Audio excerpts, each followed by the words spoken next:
ফিলিস্তিনে নিরস্ত্র মানুষের উপর ইসরায়েলের বর্বর হামলা গণহত্যার তীব্র প্রতিবাদ জানিয়েছে আহলে সুন্নাত ওয়াল জামাত।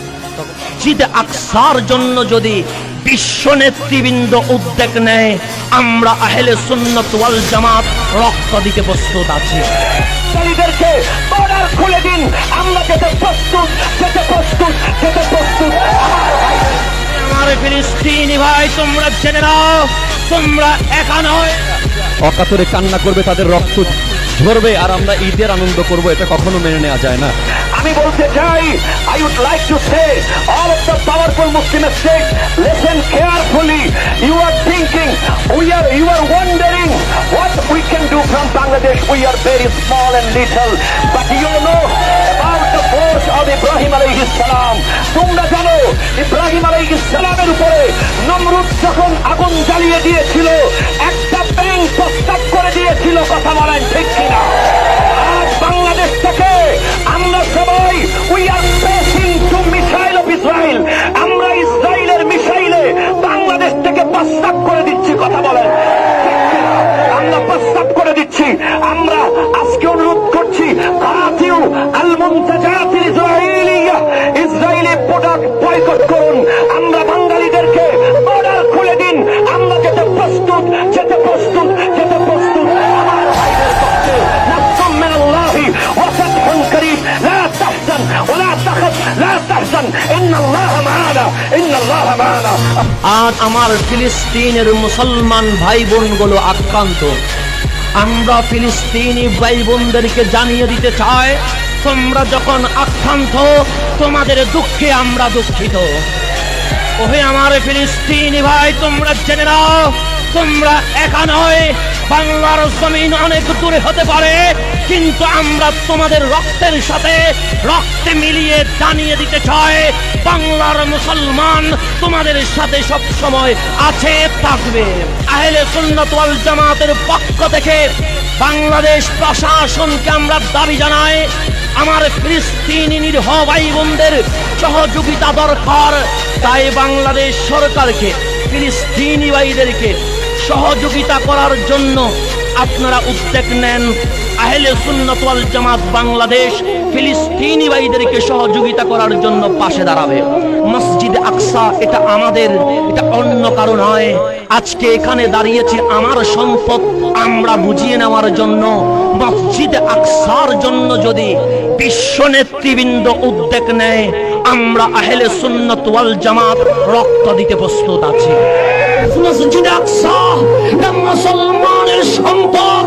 ইনশাআল্লাহ তোমরা দেখো, যে দিল্লির জমিনে মুসলমানদের বাড়ি পুড়িয়েছিলে, যেই বাবরি মসজিদে আগুন দিয়েছিলে, মাওলা রব্বুল আলামিন এক করুণা দিয়ে তোমাদের দিল্লিতে জ্বালিয়ে দিচ্ছে।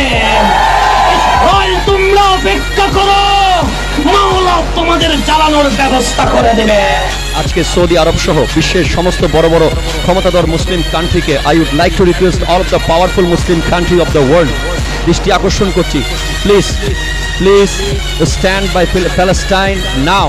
This is the high time to stand by Palestine. ফিলিস্তিনের পাশে দাঁড়ানোর এটাই হচ্ছে সর্বোচ্চ সময়। আজকে ফিলিস্তিনিরা অকাতরে কান্না করবে, তাদের রক্ত ঝরবে, আর আমরা ঈদের আনন্দ করব, এটা কখনো মেনে নেওয়া যায় না।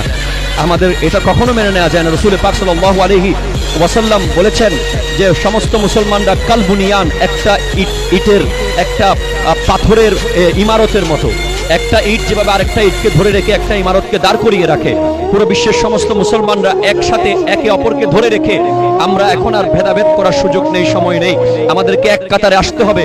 ফিলিস্তিনিরা অনেক দিন ধরে কষ্ট পাচ্ছে। মসজিদে আকসা কারো বাবার সম্পত্তি নয়, এটা রাসূল পাক সাল্লাল্লাহু আলাইহি ওয়াসাল্লাম বলেছেন, এটা আমাদের সম্পদ, এটা আমাদের মুসলমানদের প্রথম কিবলা। রাসূল আরবি সাল্লাল্লাহু আলাইহি ওয়াসাল্লাম যেখান থেকে মেরাজে গমন করেছেন, যে মসজিদের কথা কোরআনুল কারীমের মধ্যে এসেছে। আসুন আমরা আপন আপন জায়গা থেকে প্রতিবাদ করব। আমরা ফিলিস্তিন যেতে না পারলেও বাংলাদেশ থেকে আমরা বলতে চাই, আল আকসার প্রেমে আজ আমরা আন্দর কিল্লার মোড়ে দাঁড়িয়ে গিয়েছি। আজ আমরা ফিলিস্তিনি মুসলমানদের প্রেমে আজকে আমরা রাজপথে নেমে গিয়েছি। আমরা ঈদের আনন্দকে ডেডিকেট করে দিচ্ছি তাদের জন্য। যতদিন ফিলিস্তিন স্বাধীন হবে না, যতদিন আল আকসা আমাদের কবজায় আসবে না, মুসলমানদের সম্পদ মুসলমানরা ফিরে পাবে না, ততদিন আমরা ঈদের আনন্দ করব না ইনশাআল্লাহ। আমরা একসাথে এক হয়ে সারা বিশ্বের সমস্ত মুসলমান কান্ট্রি এক হয়ে ফিলিস্তিনের পক্ষে লড়ে যাব। ওমা আলাইনাল বালাগ। আসসালামু আলাইকুম ওয়া রাহমাতুল্লাহি ওয়া বারাকাতুহু। আজকে আমরা ইসরায়েলি বর্বর হামলা, সন্ত্রাসীদের যেই হামলা ফিলিস্তিনের উপর হয়েছে, ইতিহাস বলছে এরকম হামলা কখনো মানুষের উপর হয়নি। কারণ বাচ্চাগণ আগে নিরাপদ ছিল, নারীরা আগে নিরাপদ ছিল, বৃদ্ধারা আগে নিরাপদ ছিল। কিন্তু আপনি যদি ফিলিস্তিনের দিকে তাকান, ছোট্ট ছোট্ট মাসুম ছেলেগুলো পর্যন্ত রক্তাক্ত হয়ে কবর দেশের বাসিন্দা হয়ে যাচ্ছে। আমরা যদিও বা নিন্দা করছি, আমরা যদিও বা মিছিল মিটিং করছি, আমরা যদিও বা মানববন্ধন করেছি, সবগুলো আমাদের দরকার, এগুলো করতে হবে। কিন্তু একটা জিনিস মনে রাখবেন, এই ইসরায়েলি 1 কোটি, আমরা বাংলায় রয়ে গেছি 17 কোটি। অন্যগুলো বাদ দিলাম, আমরা বাংলায় 17 কোটির মধ্যে 16 কোটি মুসলমান। 1 কোটি ইসরায়েলি বাহিনীর সামনে আজ 200 কোটি মুসলমান এক প্রকারে নিরীহ হয়ে গেছে। এক প্রকারে আওয়াজ তোলার মতো ক্ষমতা নাই বলেই তো বিশ্বের নেতাগুলো চুপ হয়ে রয়েছে। কারণ কি? কারণ একটাই, তারা জ্ঞান বিজ্ঞান দিয়ে তাদের যে প্রোডাক্টগুলো রয়েছে তা দেশে বিদেশে ছড়িয়ে দিয়েছে।